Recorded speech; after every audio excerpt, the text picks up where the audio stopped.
Nós iniciamos aqui a gravação da apresentação da monografia do nosso aluno Giovanni. Giovanni tem como tema a evolução dos direitos da comunidade LGBTQIA+, e seu reconhecimento judicial e os desafios na construção política, né, desses direitos. Vou já dar a palavra para o Giovanni. Giovanni terá 20 minutos para apresentar o seu trabalho, e em seguida, assim que ele finalizar, eu vou passar a palavra aos professores, a doutora Ligiane, doutor Vanderlei, que de antemão eu já agradeço aqui o fato de vocês terem aceitado esse convite para estar conosco aqui nessa tarde, pós-jogo do Brasil. Ainda bem que tivemos uma vitória, não é mesmo? Então, muito obrigada a vocês por terem aceitado esse convite. Quando eu fui instada a indicar alguns nomes, eu indiquei pessoas que eu sei que têm alguma sensibilidade em relação a não somente este tema, mas em relação aos direitos humanos, aos direitos sociais como um todo, de forma que pudesse ter uma leitura, né, sobre uma leitura viável, né, sobre esse tema, e que pudesse também trazer apontamentos e críticas construtivas em relação a ele. Giovanni, seja muito bem-vindo. Giovanni Farias foi nosso aluno em 2020, 2020 é isso, né, Giovanni? 2020 e 2019, eu acredito, doutora. 2019, 2020, né? Isso, e agora apresenta aqui o seu trabalho de conclusão.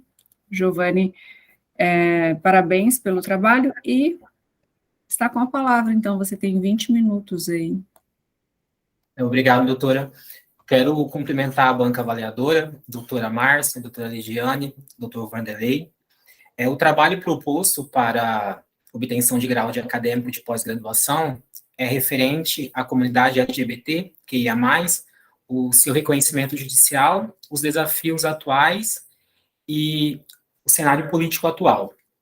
A princípio, eu quero dedicar esse trabalho a todos da comunidade que foram vítimas de violência, para que eu hoje possa ocupar um espaço e ser respeitado pelo que eu sou. Também quero agradecer a Deus por todos os desafios que me proporcionou até hoje, aos meus pais, Julice e Geraldo, por todas as oportunidades, todos os sacrifícios, e também agradecer a minha orientadora, a doutora Márcia, pelo interesse no direito das minorias e pelas orientações da presente monografia. O trabalho ele visa destacar o efetivo papel do direito nas demandas da comunidade e quais os caminhos percorreram e ainda percorrem para assegurar essa efetividade, analisando as conquistas da comunidade, os avanços obtidos e a proteção da dignidade da pessoa humana no cenário atual. O método utilizado para a elaboração foi o dedutivo, por meio de pesquisas bibliográficas, legislativas, jurisprudenciais, bem como dados estatísticos de sites oficiais. A importância de discutir essas questões relacionadas a uma afetividade advém da intensa luta da comunidade para que se possa ser assegurado e resguardado pela legislação, pelo ordenamento jurídico, o livre exercício da orientação sexual, em questões que já são asseguradas aos sexuais, como questões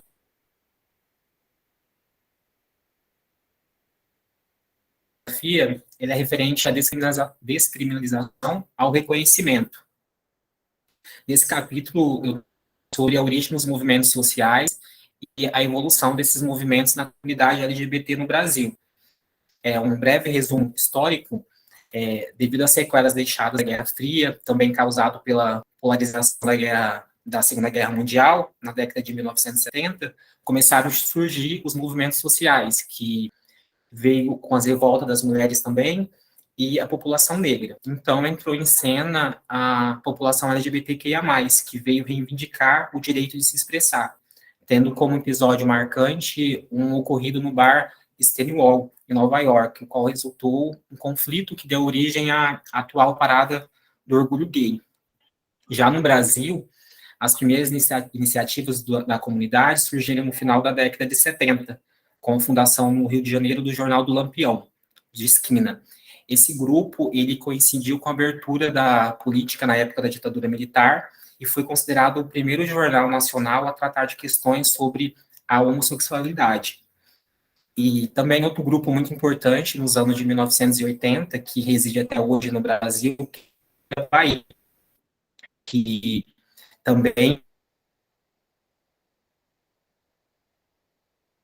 nos anos de 2000, trouxe consigo também o surgimento dos ativistas em prol da diversidade sexual no interior das universidades, como, passar do tempo, em 2003, surgiu os encontros nacionais universitários sexual. Podemos concluir, então, que o movimento homossexual no Brasil ele foi marcado por uma luta de aceitação social. Não restando dúvida que a atuação desses movimentos sociais, eles permitiram a construção de políticas públicas e a mobilização pela aprovação de leis que assegure o efetivo direito dos homoafetivos. Um pouco sobre noção de gêneros e sexo e sexualidade. Quanto ao significado da sigla LGBTQIA+, ela é utilizada para designar membros da comunidade no âmbito global, de lésbicas, gays, bissexuais, travestis, transgêneros, intersexuais, e além de outras definidas por sua orientação sexual ou identidade de gênero. Além dela ter sido formulada pela própria comunidade, a expressão ela teve sua utilização consagrada no Brasil em 8 de 6 de 2008. A identidade de gênero, ela traduz um sentimento individual, seja o pertencimento ou não ao universo masculino ou feminino, podendo essa conexão íntima coincidir ou não com a designação sexual atribuída em razão da conformidade biológica da pessoa. Outro tópico importante da monografia é em relação à necessidade de novos contornos jurídicos. O princípio da igualdade ele é assegurado pela Constituição de 1988 e a comunidade é marcada pela busca da efetivação dos direitos que elas são privados e já são conferidos aos heterossexuais. A mudança na legislação, com a inserção da palavra orientação sexual, ela trouxe a ideia que o legislador, como garantidor da cidadania, tem um papel fundamental em consagrar as liberdades trazidas no texto constitucional. Fala explicitamente sobre a orientação sexual, como, por exemplo, a Constituição Portuguesa, que foi alterada no ano de 2004, já incluiu no seu texto sobre a proibição da discriminação por orientação sexual. Porém, diante da ausência de regulamentação acerca do tema, magistrados dos mais cantos do país, eles vêm proferindo decisões conflitantes, quando o litígio versa sobre sexualidade. Porém, apesar de não haver uma regulamentação legal específica, os tribunais já vêm reconhecendo gradativamente os direitos aos homossexuais, como o Supremo Tribunal Federal, em 5 de maio, que reconheceu a união estável entre pessoas do mesmo sexo, deixando de ser considerado uma mera sociedade de fato. E também o Conselho Federal de Psicologia no Brasil, que em 1998 afirmou que homossexualidade não é uma doença nem um desvio psicológico. Pertencer a um grupo vulnerável ou a uma minoria ter os direitos e oportunidades restritos ou suprimidos. No Brasil, apesar de uma evolução constante em relação à garantia dos direitos e liberdades fundamentais, até hoje se vive sobre uma ordem heterossexual, mesmo que de forma subjetiva. Agora eu vou elencar algumas conquistas marcantes da comunidade que eu achei interessante de citar. Em uma decisão inédita no Brasil, a Justiça do Rio de Janeiro, ela permitiu a emissão de uma certidão de nascimento não binária, ou seja, um gênero neutro, sem definição entre masculino e feminino. Na palavra do juiz da primeira vara da família, ele afirmou que o direito ele não pode permitir que a dignidade da pessoa humana, do gênero, seja violada, sem que o mesmo ostentar documentos que não condizem com sua realidade física ou psíquica. Outra decisão muito importante foi o STF derrubar a restrição de doação de sangue por homossexuais. Tinham 2 instituições que determinavam que homens que tivessem relações sexuais com outros homens nos últimos 12 anos, 12 meses, não poderiam fazer a doação.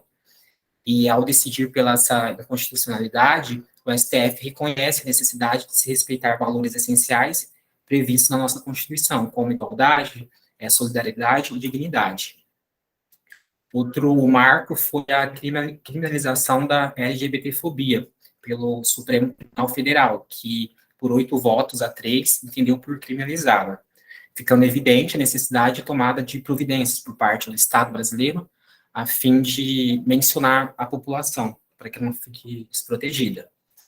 Outro ponto muito importante é a adoção por casais homoafetivos no direito brasileiro. A adoção é um ato jurídico, é uma forma de amor, de responsabilidade, que visa resgatar a dignidade da pessoa humana de menores desamparados, cujo principal enfoque é inserção de adolescentes no meio familiar. Eu sou filho adotivo de uma família heterossexual, para mim esse é um dos marcos mais importantes, que tivemos esse ganho. A primeira decisão judicial favorável à adoção homoafetiva foi em 2004, mas o casal vinha desde 1998, o casal já tinha um pedido desde 1998. Outra decisão importante recente foi no mês de julho de 2022, que a 6ª turma do Superior Tribunal de Justiça entendeu que a Lei Maria da Penha se aplica em casos de violência doméstica ou familiar contra mulheres transexuais. O Brasil, ele responde sozinho por 38,2% dos casos de homicídio contra trans no mundo.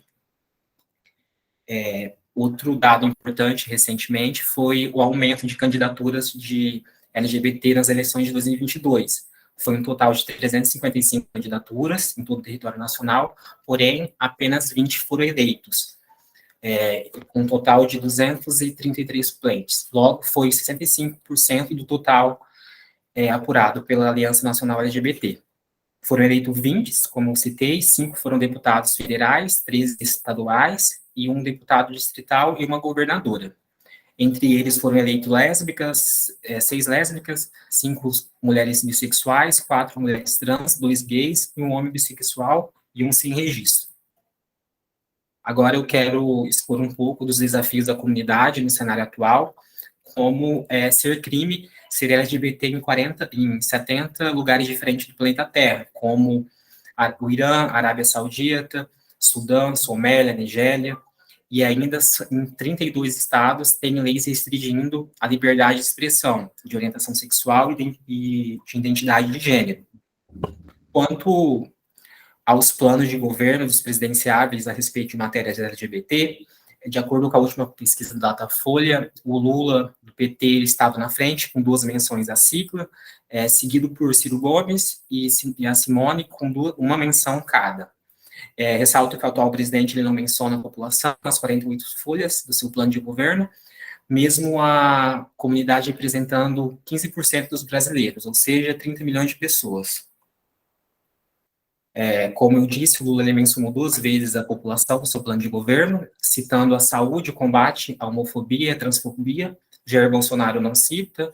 O Ciro, ele assume o compromisso da criação de um Comitê Nacional de Políticas Públicas e a criação de uma Secretaria Nacional de Políticas de Cidadania. A Simone, ela assumiu o compromisso de adotar medidas que garantem a igualdade de oportunidade às mulheres. Outro dado marcante, triste, que foi citado na monografia, foi em relação ao índice de morte de membros da comunidade no Brasil. No ano de 2021, foram 300 LGBTQIA+, que sofreram mortes no Brasil, 8% a mais do que no ano de 2020. Ou seja, entre eles tiveram 276 homicídios e 24 suicídios. Continuando sendo o Brasil o país onde mais são assassinados, uma morte a cada 29 horas.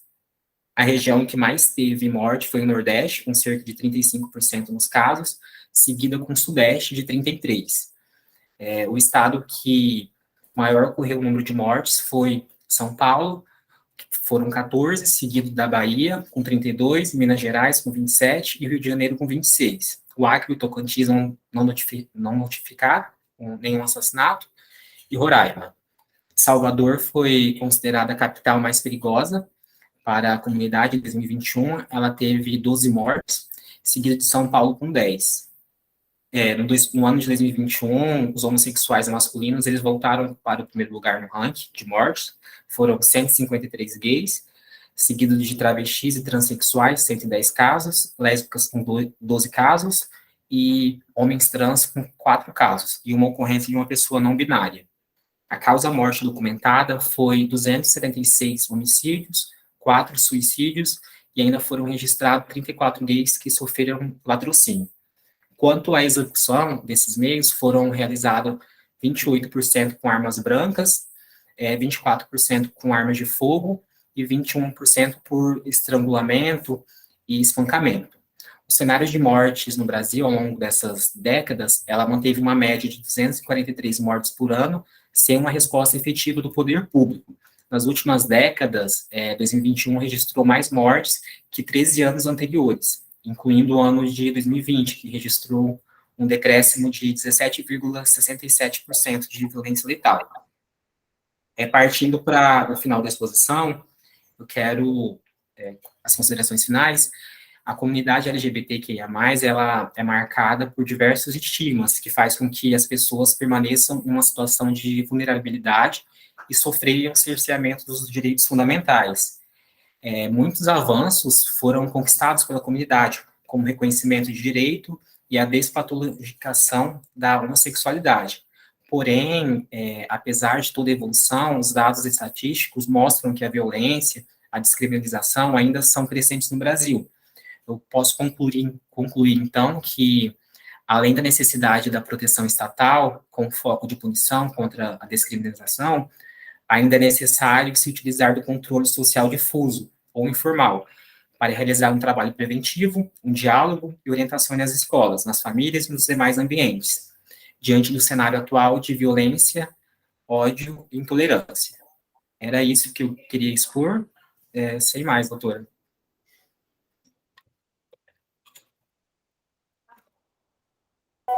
Ok, muito obrigada, Giovanni.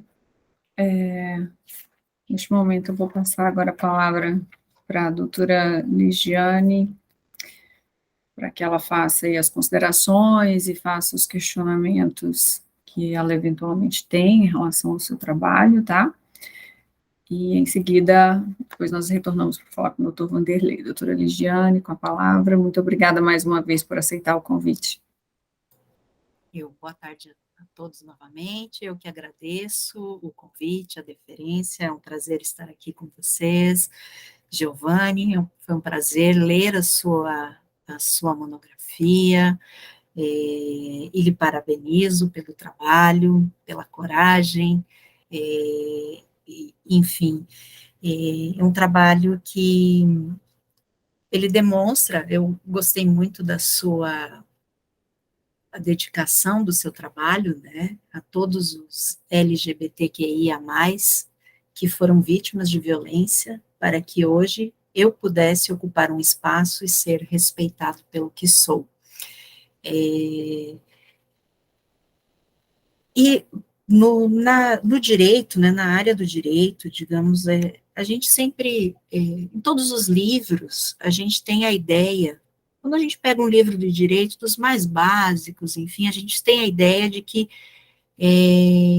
o direito e a sociedade, eles têm uma evolução linear e crescente, ascendente, ou seja, geralmente tem aquela evolução histórica que demonstra assim, era assim, depois foi evoluindo, foi melhorando, e foi se transformando, mas na verdade a realidade, ela não é, a realidade histórica, ela demonstra que não é necessariamente assim, né? Nós temos altos e baixos, e especialmente quanto a comunidade, as pessoas LGBTQIA+,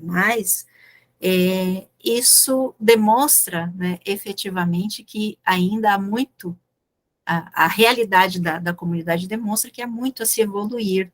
Em alguns lugares, em alguns países, se evoluiu, né, significativamente, em outros ainda, ser alguém da comunidade é crime, né?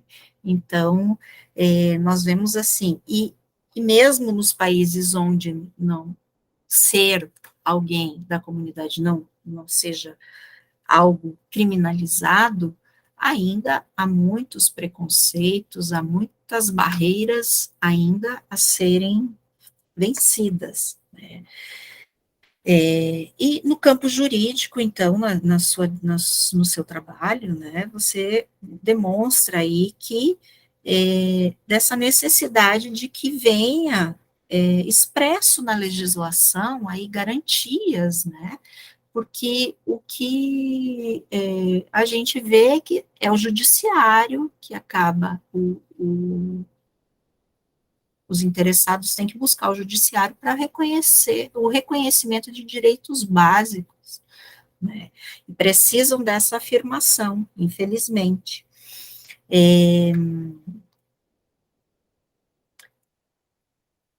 E nós estamos vendo aí, até na atualidade, né, na Copa do Mundo, o país que cedia a Copa do Mundo atualmente, manter, enfim, a homossexualidade, né, a relação de pessoas, sexual de pessoas do mesmo sexo, é criminalizada, né, até mesmo manifestação, teve uma bandeira de um estado brasileiro que possui algo parecido com um arco-íris, que foi hostilizada e tentaram recolher, né, os guardas, enfim, tudo foi reprimido. E, embora eu vi que você diz que o seu trabalho não seria um trabalho político, mas posicionar-se é um ato político, né? E você se posiciona no seu trabalho. E você também faz menção ao cenário político, inclusive no título. E quando você escreveu, não que o cenário era né? Tivemos eleições, enfim, tivemos, digamos assim, uma alteração, mas não obstante o resultado de eleições aqui no Brasil, é certo que é um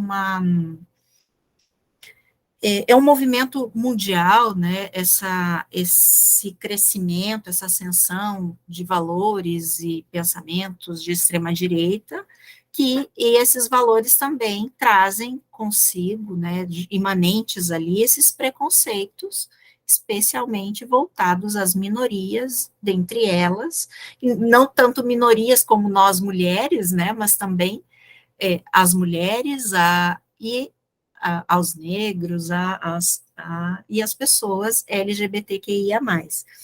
Então, eu gostaria de saber agora, né, de você, como você avalia daqui para frente, quais são os desafios e quais avanços aí devem ser buscados para os interesses da comunidade LGBTQIA+, diante do cenário político que está aí, digamos assim, teve uma pequena alteração, e especialmente aqui no estado de Rondônia, que você falasse um pouquinho a respeito disso, da sua condição aqui no estado de Rondônia. E no mais, eu só tenho a elogiar o seu trabalho, parabenizar e dizer que você está de parabéns. Obrigado, doutora.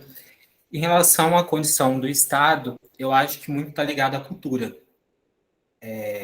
Eu acredito que se a gente se ligar muito com a educação, igual eu citei muito, desde a educação do ensino médio, fundamental, muita coisa poderia ser evitada. Porque a violência, ela vem da onde? Vem de um preconceito, que é estimulado por alguém. Então, eu acredito que tudo vem muito de trás, que dá para a gente fazer esses contornos para evitar muita coisa agora no futuro. Igual em relação ao índice de violência. Teve um aumento absurdo de um período que eu nem preciso mencionar qual foi o período que teve o aumento da violência. E possivelmente devido ao quê? Devido a falas, devido a incentivos. Então, eu acho assim que se você tem uma classe, uma comunidade que tem uma educação boa, uma educação bem instruída, podemos evitar muita coisa. É isso que eu penso.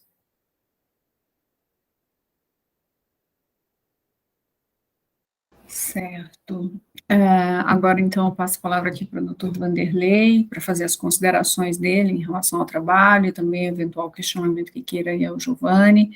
Doutor Vanderlei, mais uma vez, muito obrigada por ter aceitado o convite, e eu só queria, antes, doutor Vanderlei, falar que é importante, assim, nós temos também aqui essa figura masculina no Tribunal de Rondônia.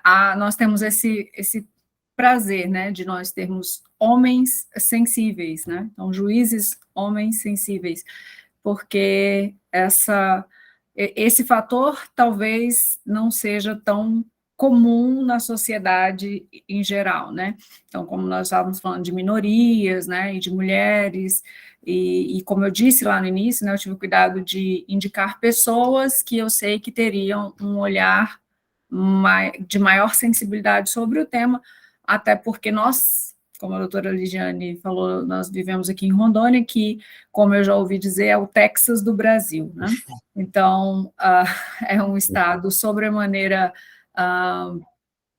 eu diria, muito conservador, né? E, querendo ou não, isso se projeta também nos espaços de poder em alguma proporção, graças a Deus, bem inferior ao que na sociedade em geral, mas nós temos uma grata felicidade em ter esses representantes masculinos que não se deixam afetar pelo lado tóxico da masculinidade. E o doutor Vanderlei é um desses, né? Nós não temos apenas ele, graças a Deus, mas é um desses, um que tem um olhar sensível para esses assuntos da minoria. Doutor Vanderlei, fique à vontade para fazer seus apontamentos, seus questionamentos. Muito obrigada. Antes de tudo, agradeço as palavras aí, doutora Márcia, que para mim é um elogio, né? Eu recebo como um elogio, e a recíproca é verdadeira também. A doutora Márcia tem desempenhado um papel muito importante dentro do nosso tribunal, e é uma mente inspirada, né, que tem um trabalho diferenciado, e eu agradeço o convite. Parabenizar a doutora Ligiane, nossa colega também, pessoa muito estudiosa, dedicada e muito sensível também, né? Uma tranquilidade, uma serenidade, um bom senso acima de tudo, né? Como diria Cícero, né, 2000 anos atrás, direito é bom senso. Giovanni, parabéns pelo seu trabalho. Eu fiz a leitura do seu trabalho, o conteúdo dele é fantástico, você está de parabéns pelo seu trabalho. Alguma sugestão que a gente poderia dar seria de cunho formal apenas, né? Algumas coisas ali no índice, né, que eu vi que você colocou algum conteúdo no sumário, né? Além de botar o sumário, botou algum texto dentro do sumário, não sei se talvez fosse melhor tirar isso e colocar para dentro do trabalho. Alguma questão de concordância no trabalho, mas isso é só uma questão de revisão, né, para fim de publicação, então, mas são questões formais, né? Acho que a gente pode superar isso tranquilamente, e queria dizer que você apresentou um trabalho num momento emblemático da nossa situação no Brasil, né? Porque hoje a gente tem visto, né, o Brasil, que foi sempre um país tolerante, né, aos diferentes, assim, aparentemente, né, tolerante. É claro que a gente sempre sabe que existiu e existe o racismo, discriminação com indígenas, mas a coisa era mais velada, né? Discriminação com mulher, comunidade LGBT+, ou tem outras nomenclaturas, e só que hoje é uma cultura do ódio, né? Parece que da intolerância, parece que bases, eu posso dizer isso porque eu tenho estudado esse assunto, né? Ontem eu vi um documentário na televisão sobre o Hitler, o nazismo e o que aconteceu na Alemanha, e eles estão tentando manter isso vivo para que isso não se repita. E a doutora Márcia falou muito bem isso, a doutora Ligiane também, que alguns países, há uma tendência em alguns países de uma volta a essa extrema-direita, né, que seria um direito para poucos, ou como seria em Roma, né, os cidadãos romanos, né? Quem não é cidadão ou é escravo, ou é estrangeiro, e aqui no Brasil, infelizmente, a gente regrediu aí décadas de discussão social, de discussão política. A gente está rediscutindo se vacina é boa, se a gente precisa tomar vacina ou não, né? Está rediscutindo será que existe racismo no Brasil? Claro que existe, né? Olha nas escolas, vai para a Bahia, né? Vai lá na Universidade Federal da Bahia, vai primeiro no Pelourinho, né? Você vai ver só negros. Depois você vai na Universidade Federal da Bahia, você só vai ver brancos. Então, qual que é a lógica desse estado, né? Então, começa aí, né? Num estado eminentemente negro, você tem uma universidade pública que é de eminentemente brancos, né? Então, começa por aí, né? E os negros foram esquecidos, né? A liberdade deles foi uma falsa liberdade. Eles foram, não teve nenhum projeto para eles, foram abandonados, eles tiveram que entrar no mato. E hoje estão tendo problema para reconhecer as comunidades que eles ocuparam aí há mais de 100 anos, né? Os indígenas também, eram 40 milhões no Brasil colonial em 1500. Hoje a gente tem menos de 1 milhão de indígenas. Onde é que foram parar esses 39 milhões, né? Só em Espigão do Oeste a gente tem o massacre do Paralelo, acho que é 11, esqueci o número. Foram mais de 3 mil cinta-largas que foram mortos, né? Com arsênico, veneno, né? Metralhadora, tudo com o intuito de ocupar a terra. E, aliás, esse massacre levou o governo federal, ainda do regime militar, a criar a FUNAI. Então, veja só, Rondônia é responsável pela criação da FUNAI, com esse massacre que aconteceu em Espigão. Morreram mais de 3 mil cinta-largas. Hoje eles são em 200 e poucos, né? Na época eles eram milhares, né? E não só indígenas, negros, as mulheres também sofrem. Colegas, inclusive de mestrado, advogadas, reclamavam que o salário delas no escritório era menor do que o dos homens, sendo que ela desempenhava a mesma função. E ela era mãe de família, né? E o colega homem nem filho tinha. Então, isso existe, tá flagrante, existe aqui e ali, que as pessoas às vezes não enxergam, não querem enxergar. Eu faço de conta que é só uma coincidência.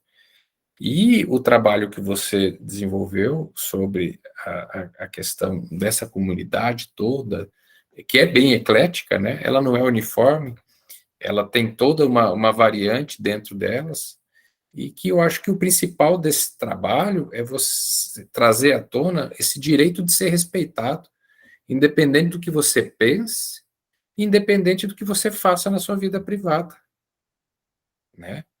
E você tem você quer viver como 50 tons de cinza? Viva! Né? Sua vida privada é sua vida privada. Você quer viver um voto de castidade? Viva também, é seu direito, né?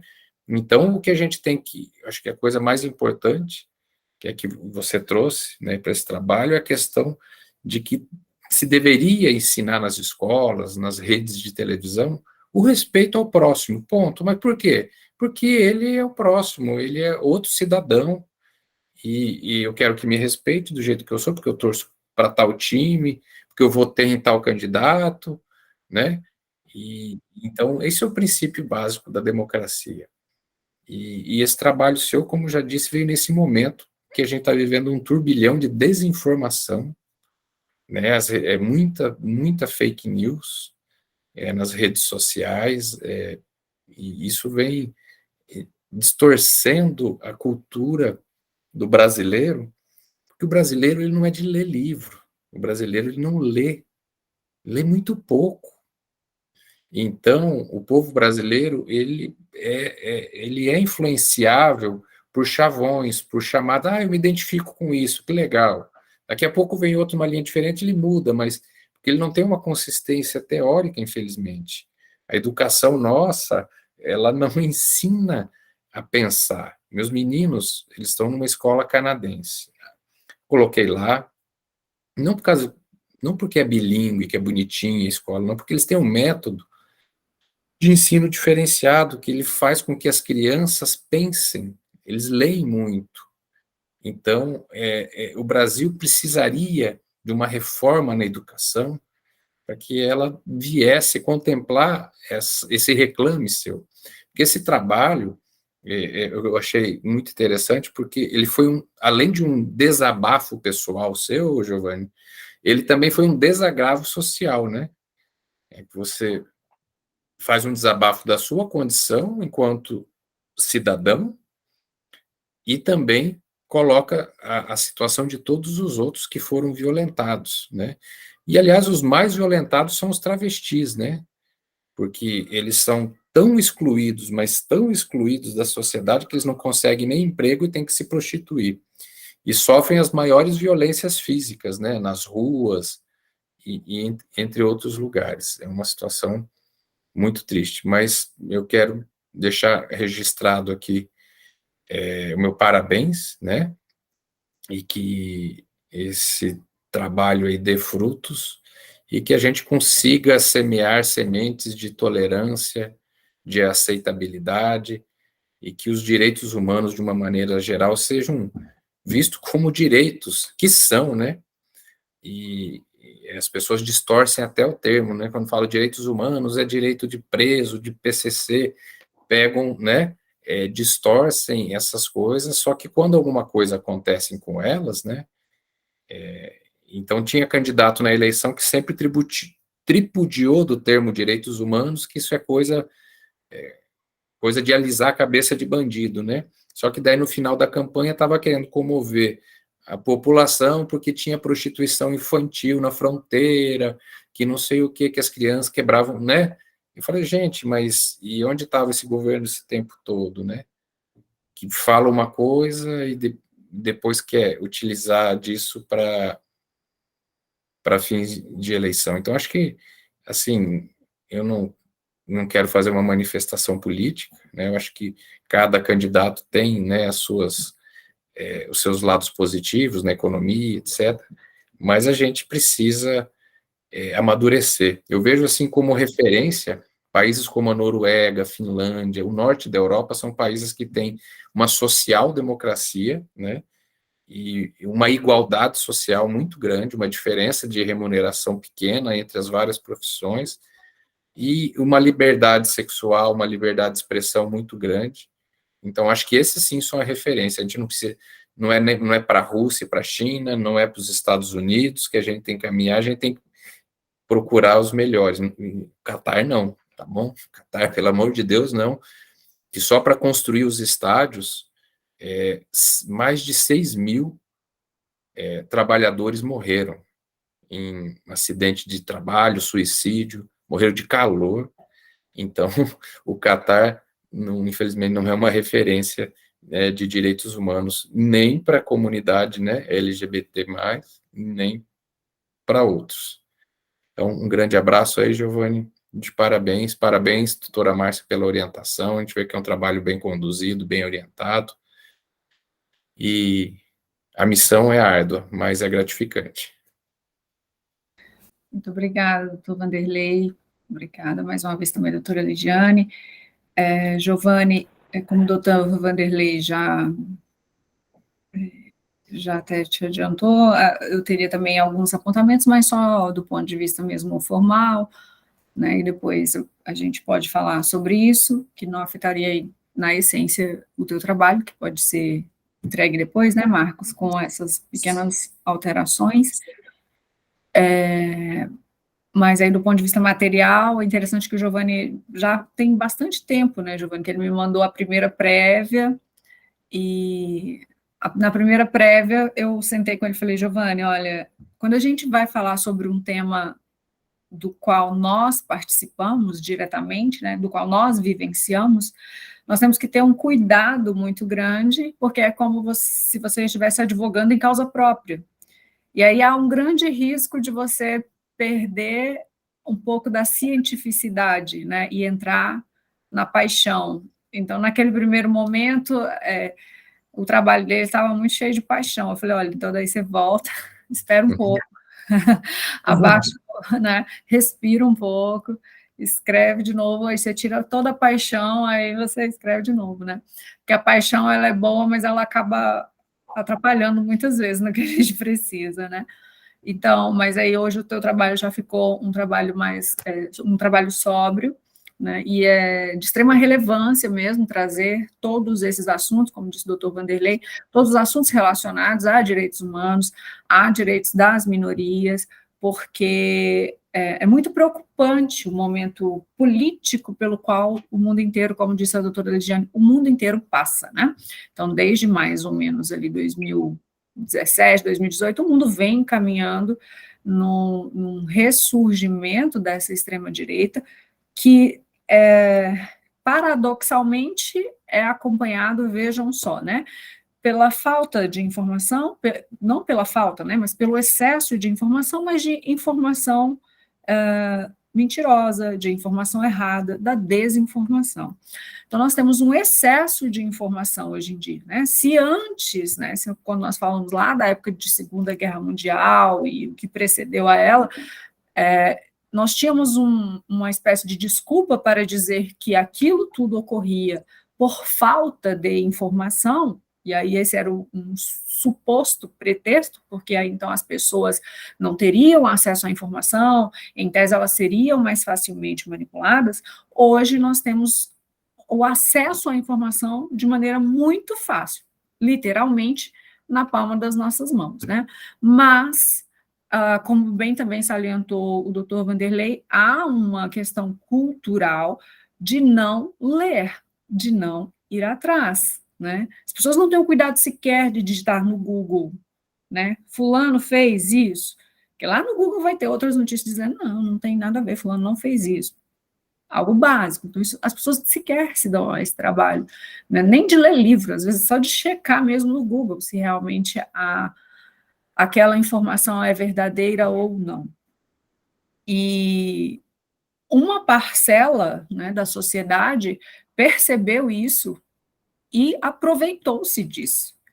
Então, há um tempo eu já vinha lendo e estudando sobre isso, então esse crescimento da extrema-direita, ele vem justamente pela desinformação, por pessoas que perceberam esse fator, né, na comunicação social, e pelo fato de que o debate político, como um todo, ele é um debate que usa termos técnicos, termos mais apurados, e que as pessoas, por não terem mesmo uma educação básica, como disse o Giovanni, uma educação básica mesmo, bem solidificada, elas não conhecem. Então, as pessoas deixam de debater sobre temas que realmente são relevantes para uma sociedade durante, por exemplo, a campanha eleitoral. Nós deixamos de falar sobre economia, sobre assuntos que são realmente relevantes sobre economia, sobre educação, sobre como o país pode ou não, sobre as verdadeiras propostas daqueles candidatos,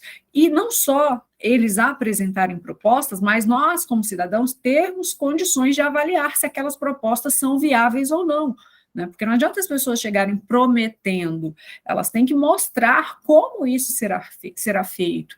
Então, eu digo nós, população, grande maioria, né, temos também de ter essa condição de analisar, e nós não temos. E aí, por isso que esse debate moral fica mais fácil, porque aí as pessoas, para debater moral, bons costumes, todo mundo, né, consegue dar o seu palpite.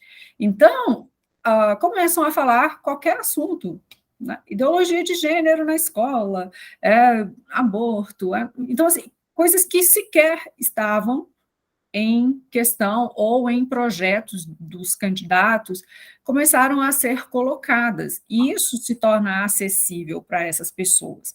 Então, realmente há uma necessidade de educação para que a gente leve isso a sério. E as pessoas realmente, como disse o doutor Vanderlei, têm que entender que, quando nós vamos falar sobre Estado, nós temos que falar sobre o Estado, a interferência do Estado na sociedade, mas preservando... Alguém abriu o microfone. Preservando as relações privadas. Então, as suas relações privadas, íntimas, não dizem respeito nem ao Estado, nem a ninguém, dizem respeito a você, pessoa maior, capaz, enfim, e a quem quer que você se relacione. Então, o Estado não tem que se imiscuir nisso, ou regulamentar o que pode, o que não pode, ou criminalizar o que pode, o que não pode, né? Isso diz respeito ao livre-arbítrio das pessoas. E as pessoas tinham que simplesmente entender isso, né? Mas parece que essa questão de entender é que parece que é muito difícil para as pessoas, né? Então, discutir se gays podem se casar, por quê? Né? Não entendi até hoje por quê que a gente vai discutir se eles podem se casar. Ah, eu não acho que gay tem que se casar. Não case com um gay, né? Assim, então, se você não quer, não casa. Mas e se eles se casarem? Muda o que na minha vida? Nada. Muda o que na vida de outra pessoa? Nada. Então, por que não? Certo? Né? Então, essa vontade de que todos façam a mesma coisa, de que todos tenham que ser iguais, querendo ou não, isso é por isso que é importante a gente conhecer a história, né? Porque a história sempre se repete quando as pessoas não conhecem. Então, quando a gente vai falando, você vai vendo, são resquícios mesmo de nazismo, de fascismo, né? Nós queremos uniformizar pessoas e comportamentos.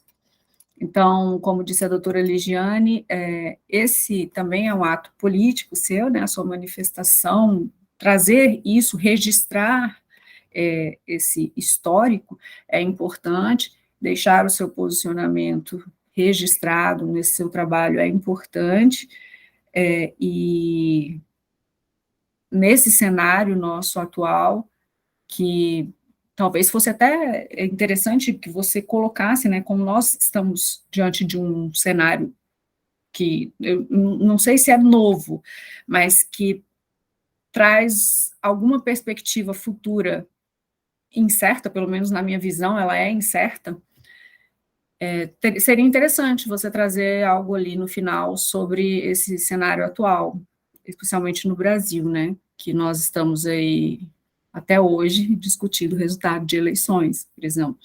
E a gente sabe que as eleições no Brasil estão sendo discutidas notadamente por questões morais, sexuais, nada a ver com aquilo que realmente deveria ser debatido em eleições. Então, eu só sugeriria nesse ponto, né, que talvez você pudesse colocar um registro em relação a esse novo contexto, né, que sinaliza como podem ser os próximos anos. E como bem disse a doutora Ligiane, nada na história é linear, né? Então, as pessoas acham que a construção histórica ou de conquistas, né, sociais, ela se faz linearmente nesse sentido, e não é, né? Ela é irregular, ela sobe, desce,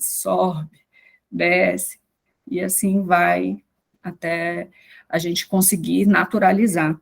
Também foi dito aí pelo doutor Vanderlei sobre como, eu acho que faz parte disso, né, eu sempre disse que o Brasil, ele esconde muito a sua história, a gente finge, tudo no Brasil é fingido, então nós fingimos que não existe preconceito, nós fingimos que aqui nunca houve ditadura, fingimos que, então assim, tudo é fingido.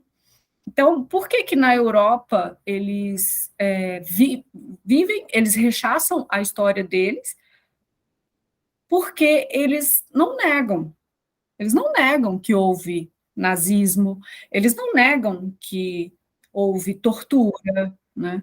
É apagamento da história. E aqui no Brasil, não, simplesmente apaga.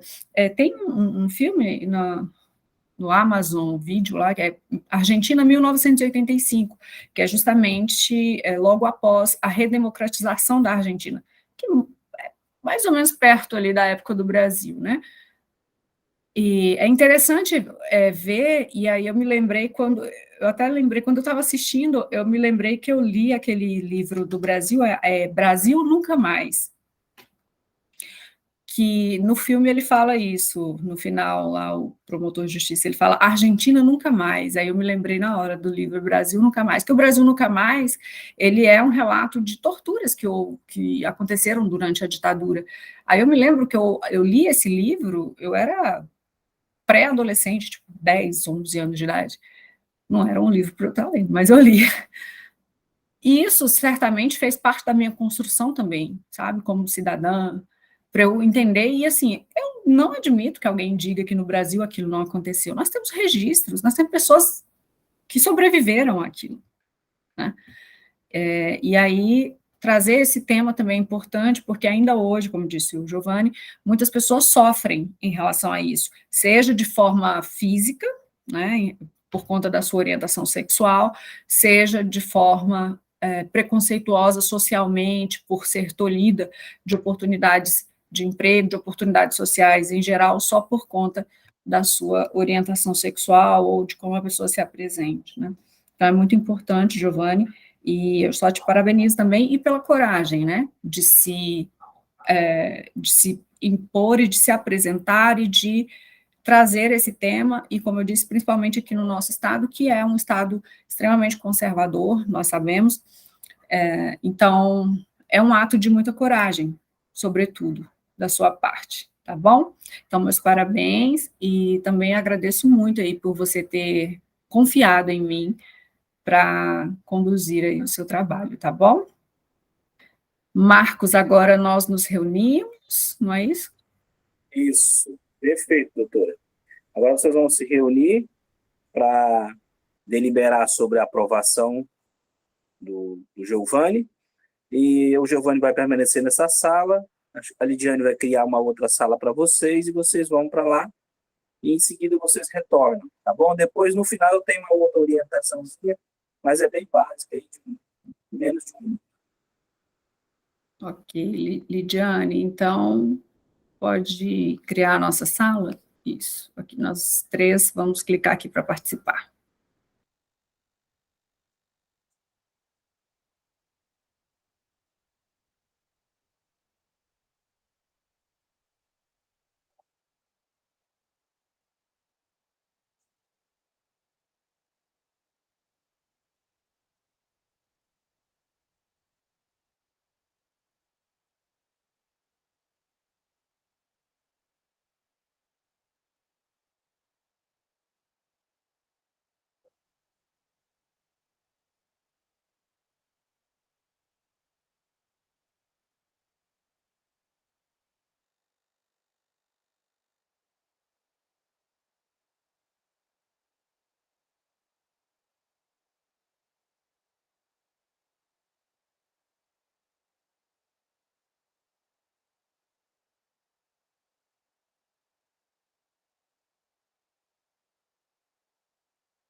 Pronto, retornamos. Será que o Vanderlei vai conseguir?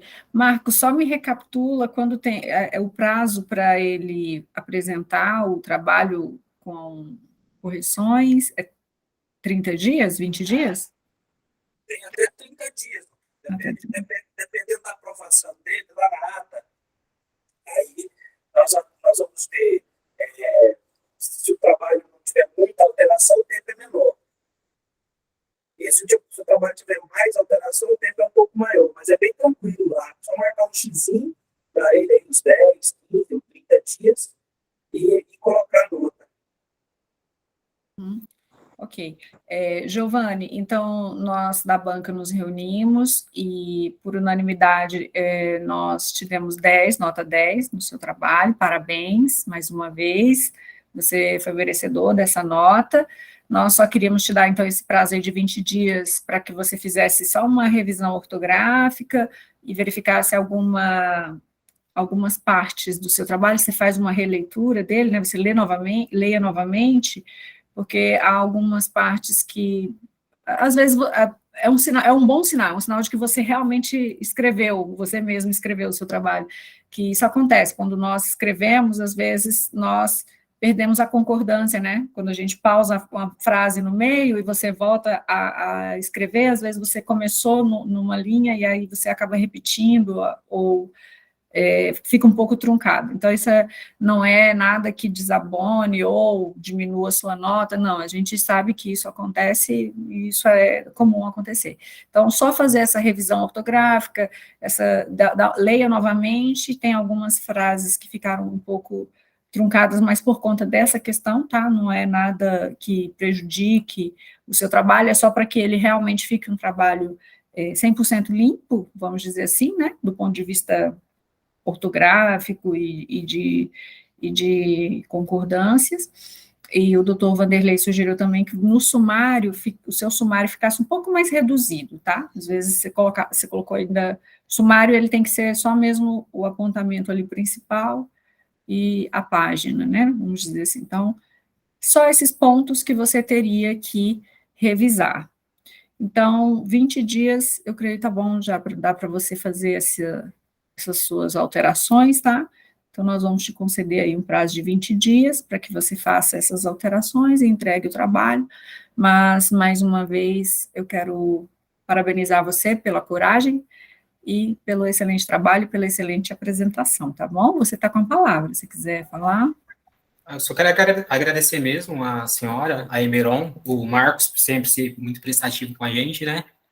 E é isso, agradecer mesmo a atenção de todos. Espero que possa contribuir de alguma forma para todo mundo. Mandar um grande abraço ao Marco, né? Um grande profissional, que desde de Paraná, né? Fazer em público, né? Porque ele segurou a peteca lá da Emeron de Paraná, quando ele ficou sozinho lá, né? Ele cuidava, ele abria, fechava o prédio, limpava, fazia as notas, diário, fazia tudo sozinho e tudo bem feito, né? E a gente nunca teve problema com o trabalho dele lá, quando ele ficou sozinho de Paraná. Então, deixa eu deixar meu agradecimento aqui, né? Pelé, né? Antônio Marcos, nosso Pelé. Parabéns pelo seu trabalho. E, Giovanni, vocês podem consultar ele, que ele ajuda muito, viu? Ele está aí para te auxiliar também. E eu também deixo o agradecimento e o meu protesto aqui, porque eu sei que tem alguém que está morando aqui pertinho, pelo menos estava, né? Morando aqui pertinho e não me visitou. Até hoje. Nem veio tocar um violão. Meu Marcos, bom?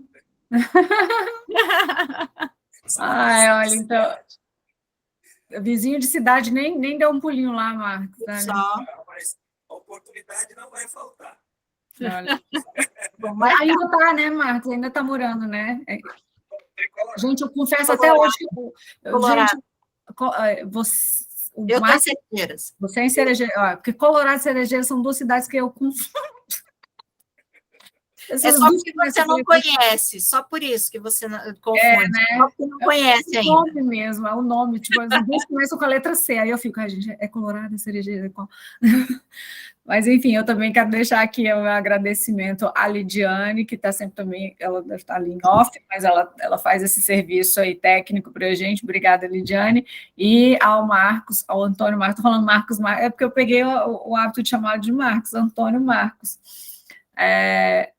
Obrigada, Marcos, está sempre à disposição, sempre solícito mesmo. Há muitos anos, hein, Marcos? Nossa, quantos anos de Emeron, hein? Nossa Senhora, que a gente está aí, né? Desde lá de Paraná mesmo, né? É melhor nem contar mais, né, Marcos? Já tem coisa que a gente contar, o pessoal vai fazer conta e vai saber a nossa idade. Então, faz bastante tempo que o Marcos está no Emeron.